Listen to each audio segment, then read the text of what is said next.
And in case you were thinking of running for president in California, it is now the law that you submit 5 years of your tax returns before you can make it onto the primary ballot. Phil Matier and I asked former San Francisco Mayor Willie Brown how many times he has shared his income taxes. None. I never ever wanted anybody to know how really poor I was and how little I gave to charity. And, you know, that's I'm a sorry, chuckle. what? That's a chuckle, but that is one of the few things that comes out of those income tax stories when they are released, is how much somebody gave to charity. I couldn't afford. I was the charitable beneficiary. Charity begins at home, isn't that what they say? That is exactly right. But And Melissa, by then, by the way, I didn't really have a home. I was still trying to get a home. Melissa, as a political reporter, was this a smart move by California or not? Not necessarily, really, because all we're talking about is a primary, right? And so he can be on the general. If the Republicans nominate him, he can be on the general ballot. There's no way to prevent that. And so by doing this, he can bypass it pretty easily. What it will do is require all the Democrats who have to be on California's primary ballot, who don't have it as a foregone conclusion like the president might, to release their tax returns. So I'm not sure this was the right move. Which means if you intend to run, you better think 5 years in advance so you can start giving money away. So you can be very careful of everything you buy, of everything you earn, and the source of your earnings. Because believe me, it is not going to stop just with the top of the ticket. I can see it now. Any day of the week, some school board member, some community college board member are going to have to be offering 5 years of tax returns. That's a mounting opportunity for new public employees. I think that that's part of the fear here, is that if you open the door to placing requirements that are outside of the U.S. Constitution, that it'll be a disincentive for people to run. Now, and it won't stop. And I thought that this is almost certainly going to end up in the courts. It absolutely is. The Trump administration has been following this for a while as it winded its way through the process, and so they were immediately ready with a lawsuit the second the governor signed it. So it's already there. I think the AG knew that and wrote the bill as carefully as they could, and so I think both sides are as set up as they can be for a legal challenge here. Now to the campaign trail. Some are calling last week's Democratic debates a demolition derby. Phil Matier and I asked former San Francisco Mayor Willie Brown for his thoughts.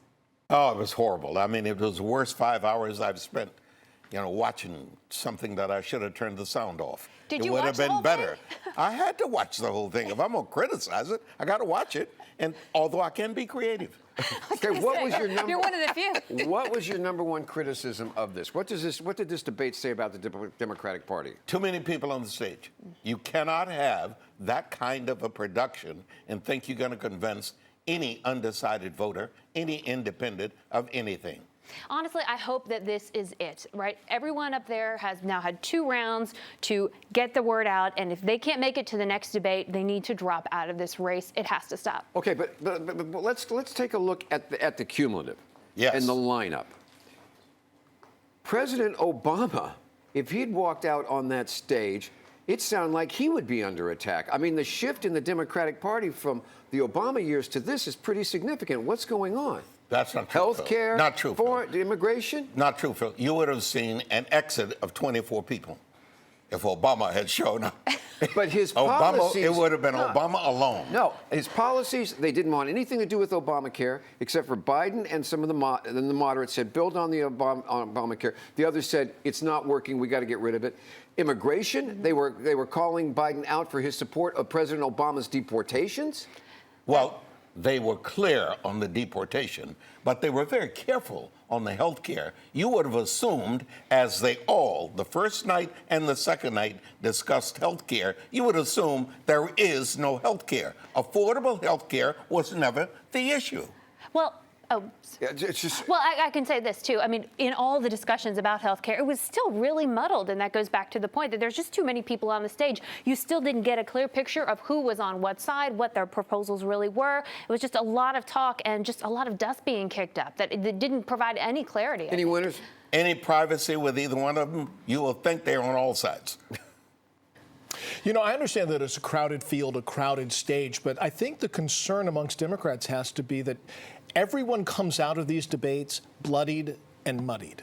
That's true. And in the meantime, you leave President Trump, just like President Obama did in 2012, plenty of time to start defining the frontrunners so that by the time the frontrunner is there and the person has been chosen by the Democratic Party, then they try to identify themselves. It's too late to some degree. They've already been sort of branded in this way. Again, just like Obama did with Mitt Romney, I think there's a real fear that that they'll be beaten up and that it leaves just plenty of time for Republicans to go ahead and start doing damage to the people. There's just a handful. It's going to be one of a few people, and they can already start working on that.